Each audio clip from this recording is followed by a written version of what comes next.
अमानत अमीन प्रशिक्षण केंद्र बैरिया गोलंबर मुजफ्फरपुर बिहार। हमने अपना यहाँ दोनों मोबाइल नंबर स्पष्ट रूप से लिखा।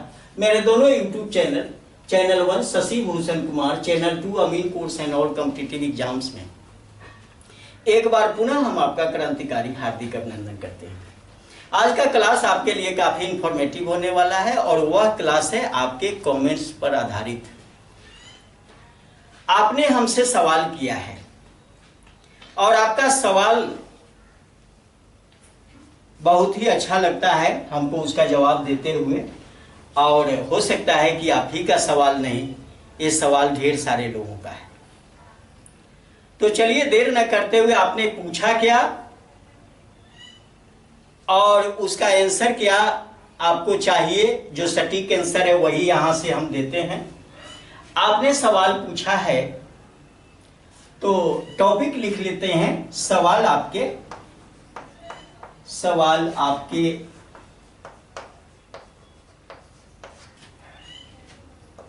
जवाब हमारे। इसके अंतर्गत हम एक सवाल आपका लिया। ये जनाब यूपी से हैं। आपने पूछा है कि क्या यूपी में, आपने क्या नहीं, ऐसा नहीं पूछा, यूपी में दहला से दहला की दूरी कितनी होती है?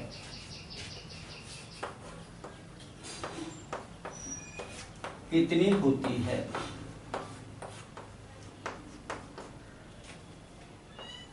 ये क्वेश्चन आपने पूछा। इसका उत्तर हम आपको बता दें कि केवल यूपी में नहीं लो बंधु, इंडिया के सभी स्टेट में, यानी इंडिया के कोने कोने में, भारत के सभी राज्यों या केंद्र शासित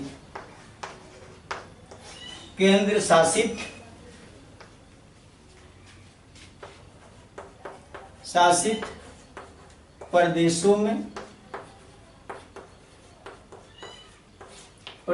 में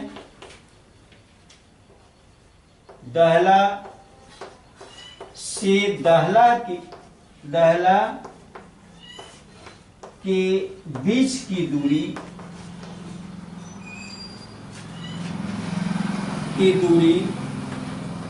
10 जरीब होती है। 10 जरीब होती है।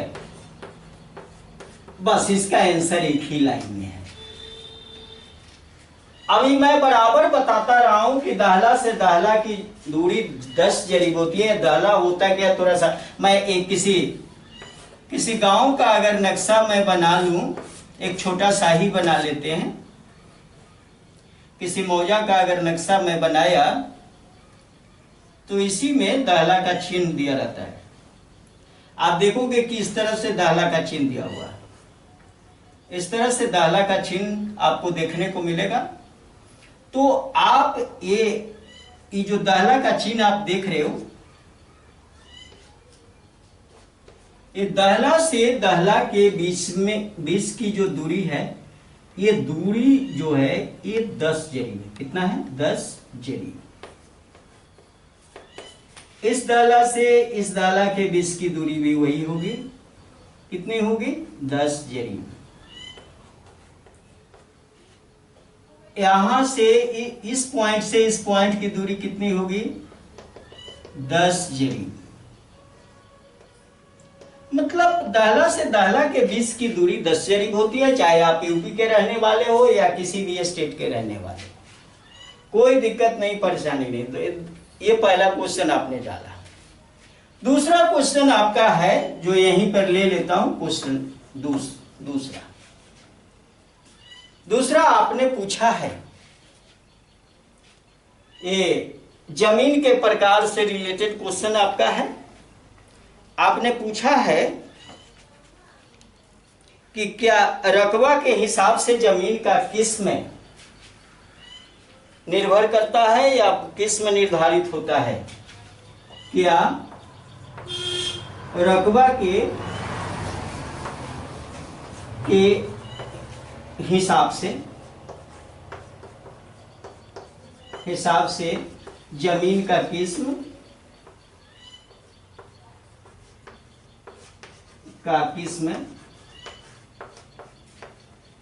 निर्धारित होता है? निर्धारित होता है। इसके जवाब में हम दे सकते हैं नहीं। रकबा के हिसाब से जमीन के किस्म का निर्धारण नहीं होता।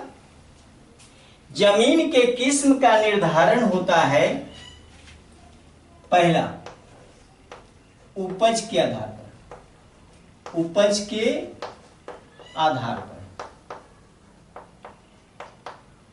दूसरा कीमत के आधार पर।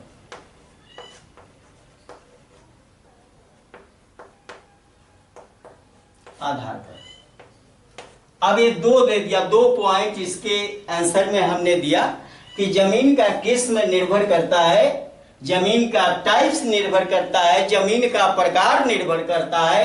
वह होता है उपज के आधार पर पहला है, और दूसरा कीमत के आधार। उपज के आधार पर जो जमीन का किस्म होता है उसका टाइप होता है 5, और कीमत के आधार पर जो जमीन का टाइप होता है उसकी संख्या होती है 16। अब आपको समझ में आ गया होगा कि नहीं, रकबा के हिसाब से जमीन का कीमत, जमीन का किस्म तय नहीं होता। तो किस्म तय का पॉइंट क्या है? उपज के आधार पर, और दूसरा कीमत के आधार पर। चलिए, आपके सवाल का जवाब मिल गया होगा। छोटा छोटा सवाल था, 2 आपने पूछा, जवाब भी दे दिया, समझा दिया। वीडियो छोटा रहे बड़ा रहे, इंपॉर्टेंट हो जाता है। तो चलिए, ये वीडियो आपको अच्छा लगा, आपके लिए उपयोगी है, लाभप्रद है, ज्ञानवर्धक है, तो इस वीडियो को लाइक करें, अपने मित्रों के साथ शेयर करें। और हमारे चैनल पर अगर नए हो तो ये दोनों चैनल अमीन कोर्स, अमानत कोर्स या सर्वेयर कोर्स के लिए फेमस चैनल है।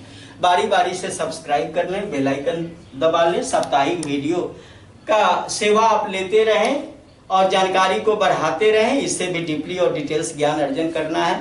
खेत मापकर पैसा कमाना है, आपको अमीन बनना है, सर्वेयर बनना है, तो अमानत अमीन प्रशिक्षण केंद्र बहरिया गोलंबर मुजफ्फरपुर बिहार दिल से स्वागत करता है। बहुत बहुत धन्यवाद। जय हिंद, जय भारत।